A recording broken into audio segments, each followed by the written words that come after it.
लिखा हुआ है 5वें अध्याय में कि सृष्टि बड़ी आशा भरी दृष्टि से परमेश्वर के संतानों को प्रकट होने की बाट जो रही है। जो कुछ है वो इंतजार कर रहा है। पेड़ों के कान हैं, जानवरों के कान हैं, शैतान के कान हैं, बीमारियों के भी कान हैं। जब आप यीशु के अधिकार को इस्तेमाल करते हो, अपने औलाद होने के अधिकार को इस्तेमाल करते हो, तब कायनात में कुछ होता है और तब यीशु की शक्ल, स्वरूप और समानता में हम प्रकट होने पाते हैं और लोग आजाद होते हैं। Praise the Lord, praise the Lord, praise the Lord, praise the Lord, hallelujah, hallelujah. और इसीलिए लिखा है परंतु जितनों ने, सबने नहीं। दिखावा कर रहे हैं बहुत से लोग। मैं कई ऐसे पादरियों को जानता हूं जो व्यभिचार से भरे हैं। कई ऐसे डायरेक्टर्स को जानता हूं जो व्यभिचार से भरे हैं। प्रभु यीशु मसीह, प्रभु यीशु मसीह, प्रभु यीशु मसीह, खुदान खुदान, परमेश्वर परमेश्वर कर रहे हैं, लेकिन उनके गंदे काम हैं। और गंदे काम में होकर वो अधिकार का इस्तेमाल कर रहे हैं। उनके पास यीशु का अधिकार नहीं है, उनके पास शैतान का अधिकार है। वो और भी अधिक उन लोगों को जो पाप में भरे हैं और भी पापी बना दे रहे हैं। उनकी पहली दशा, पिछली दशा पहले से भी बहुत बदतर हो गई है। पहले वो चोरी करते थे, अब ये झूठा पादरी उनके घर में जाता है, झूठा शख्स, झूठा डायरेक्टर उनके घर में जाता है, व्यभिचार से भरा हुआ आदमी उनके घर में जाता है। वो अब चोरी भी करने लगे हैं, झूठ भी बोलने लगे हैं। अब वो पाप को छिपाने भी लगे हैं। जब कोई पाप कर लेता तो कहते हैं चलो ठीक है, चलो ठीक है, चलो ठीक है, भूल जा, भूल जा। माफी मांगने के लिए प्रेरित नहीं करते हैं, क्षमा मांगने के लिए प्रेरित नहीं करते हैं, क्योंकि अधिकार नहीं है, वो शैतान के अधिकार में जी रहे हैं। इसीलिए बाइबल बताती है जितनों ने उसे ग्रहण किया उसने उन्हें परमेश्वर की संतान होने का अधिकार दिया। बहुत है मेरे पास इस टॉपिक पे आपसे बात करने के लिए, लेकिन मैं चाहता हूं आप खुदा के पास जब जाएं, मुझे एक बात बताइए, बहुत गौर से सुनिएगा। ये हमारी संस्था है, इसमें बहुत से डॉक्टर्स हैं, बहुत से 4th क्लास कर्मचारी हैं, 2nd क्लास हैं, 3rd क्लास है, 4th क्लास है, कर्मचारी हैं। सबको सैलरी मिलती है।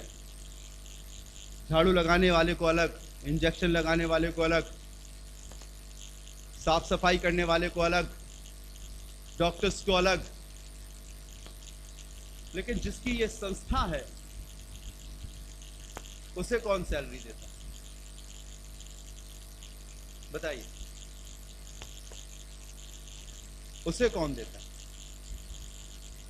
और आज हम सिर्फ पैसे के लिए जी रहे हैं, सैलरी के लिए। हम रिवॉर्ड चाहते, हमने ऐसा किया तो हमें ऐसा मिलेगा। लेकिन यीशु आपको सैलरी नहीं, आपको अधिकार देता है। Hallelujah, hallelujah, hallelujah, hallelujah, hallelujah. Yeshu hallelujah. आपको अधिकार देता है, सब पर अधिकार देता है, हर एक चीजों पर अधिकार देता है। आप क्या सोचते हो कि वो इंतजाम नहीं कर सकता? वो सब इंतजाम आपके लिए कर सकता है। आप उसके अधिकार को अपने पैसे में इस्तेमाल करो। बाइबल में लिखा है, खुदा के कलाम में, सारे दशवांश खुदा के भंडार में ले आओ ताकि खुदा के भवन में भोजन वस्तु रहे। लिखा है मलाकी 3 अध्याय 10वें पद में कि ऐसा करके परखो कि मैं आकाश के झरोखे खोलकर तुम्हारे ऊपर अपरंपार आशीषों की वर्षा करता हूं कि नहीं। और अगर आप आगे पढ़ते जाएंगे तो लिखा है तुम्हारे पेड़ के फल कच्चे ना गिरेंगे, मैं तुम्हारे लिए नाश करने वाले को ऐसा घुड़कूंगा कि वो तुम्हारी फसल को नाश नहीं करेंगे। तुम्हारा पैसा वकीलों में, तुम्हारा पैसा कोर्ट में, पुलिस में, गुंडों में, बदमाशों में, डॉक्टरों में खर्च नहीं होगा। तुम्हारा पूरा पैसा तुम्हारी मेहनत का तुम्हें मिलेगा और तुम उसका इस्तेमाल खुदा की खिदमत के लिए और अपने लिए कर पाओगे। जैसे आपका महीने का पहला, दूसरा, तीसरा जब सैलरी मिलने वाला दिन होता है, वैसे ही महीने का आखिरी दिन भी होगा। आपकी बेटी कहेगी कि मम्मी कबाब पराठे खिला दो, आइसक्रीम खिला दो। कौन सी वाली? राधेलाल, स्पॉटीलाल अलग अलग कंपनियां हैं। तो मम्मी ये नहीं कहेंगी बेटा तनख्वाह आ जान दो तब खिलाऊंगी, चल बेटा अभी मैं खिलाती हूँ। हालेलुया। जब आप अपने घर में कुछ चीज खरीदने जाओगे तो आपको अपना बैलेंस नहीं देखना पड़ेगा। लास्ट फ्राइडे की बात है, रात के समय हमारा दिल किया यहाँ से प्रेयर मीटिंग के बाद हम और अपनी बिटिया के संग एक घर में विजिट करें। मैंने कहा चलो बेटा घर में जाएंगे, खाना खाएंगे, सो जाएंगे, थोड़ी देर टीवी देख के गप लड़ा के, से अच्छा चलो किसी के यहाँ दुआ करके आते। जब हम उनके घर में दुआ करने के लिए गए तब प्रभु ने हमें ये कलाम दिया और हमने उनसे बोला, उनके दिल में ये तमन्ना है कि मेरे घर में फिर से प्रभु की आराधना शुरू होने लगी, मेरे घर में लोग आके खुदा की हम दो तारीफ करने लगे।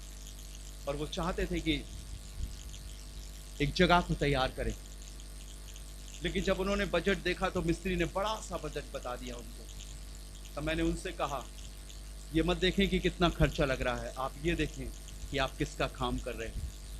हमने उनसे कहा हमारा अगर आप बैंक बैलेंस देखोगे तो आपको कुछ भी नहीं मिलेगा, लेकिन अगर हमें किसी चीज के लिए किसी काम में हाथ बढ़ाना है प्रभु हमारे लिए इंतजाम करेगा। हालेलुया। उसी समय हमारे लिए इंतजाम करेगा और इतना इंतजाम करेगा जितना हमारे लिए जरूरी है। अगर आप सोचो प्रभु इतना सारा दे दे कि हमारे खत्ते भर जाएं डे और हम ऊपर से बैठ जाएं उस पर, नहीं। अगर आपको 1 रुपए की जरूरत है वो 1 रुपए देगा, अगर आपको 1 लाख की जरूरत है तो वो 1 लाख देगा, और अगर आपको 1 करोड़ की जरूरत है तो वो आपको 1 करोड़ देगा। और अगर आपको किसी चीज की जरूरत नहीं और आप कहोगे दे दे दे दे दे दे तो वो आपको कुछ नहीं। संतान ये होती है, अधिकार ये होता है। मेरे बाप के घर में गैप के खजाने हैं और जितना चाहो आप ले सकते हो, लेकिन सिर्फ जब आप उसकी औलाद, उसकी संतान बन जाओगे। Hallelujah, hallelujah. हम लोग एक गीत गाते हैं ना, तन मन धन तेरा ही है, इन्हें शैतान को छूने ना देना। आइए हम भिखारी वाला जीवन छोड़ दें, खुदा से वो मांगे जो वो आपको देना चाहता है, उससे वो ना मांगे जो दुनिया आज मांग रही है, ढोंग कर रही है, तरह तरह के काम कर रही है। उसके पास आपके लिए सर्वोत्तम देने के लिए है, सिर्फ वो मांगिए, आप मुलब्बस हो जाएंगे, आप फुलफिल हो जाएंगे, आप भरपूर हो जाएंगे। क्लोज योर आइज, अपनी आंखों को बंद करेंगे, दुआ करेंगे।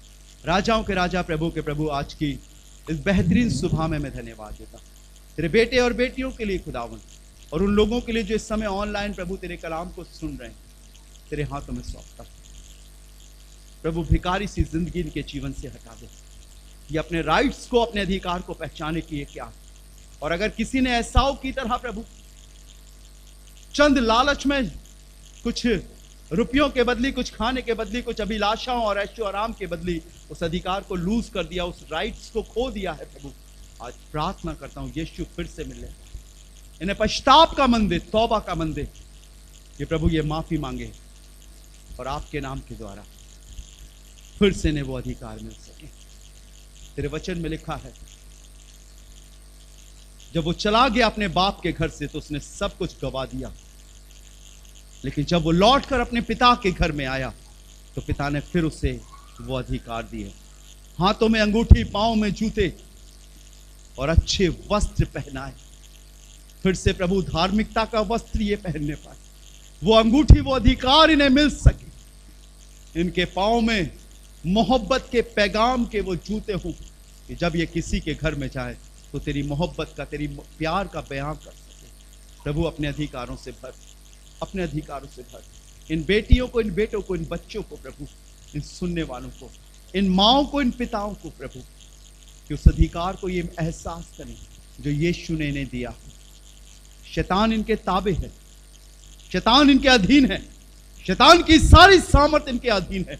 जब ये कलीसिया में एक देह होकर इकट्ठे होते हैं प्रभु, आज चाहता हूं ये बिखरने और टूटने ना पाए, ये कलीसिया से दूर ना होने पाए, लेकिन तेरे अधिकार से ये भरते जाए, भरते जाए, भरते जाए। सब कुछ यीशु ने कलीसिया को दे दिया ताकि यीशु की देह उन्नति करे। ये जाने अपने जहन में कि शैतान हारा हुआ है और यीशु ने उसे हरा दिया है। शैतान की छटपटाहट को देखकर ये ना घबराए, लेकिन ये इस बात को देखे कि यीशु ने उसे हराया है। मैं एक जयवंत शख्स के संग हूं, एक जयवंत प्रभु की ओर हूं और उसने मुझे अधिकार दिया है, और ये कह सकें कि मैं परमेश्वर के अधीन हूं और अब मैं शैतान का सामना करने के लिए तैयार हूं। प्रभु ने बरकत दी, इनके परिवार को बरकत दी, इनके घरों को बरकत दी, इनके साथ होकर काम कर। खुदावंद आपके हाथों में सौंपते हैं, दया कर, अनुग्रह कर। सब कुछ आपके हाथों में सौंपते हुए इस दुआ को धन्यवाद के साथ अपने जीवित उद्धार करता खुदावंद यीशु मसीह के नाम से मांगते हैं।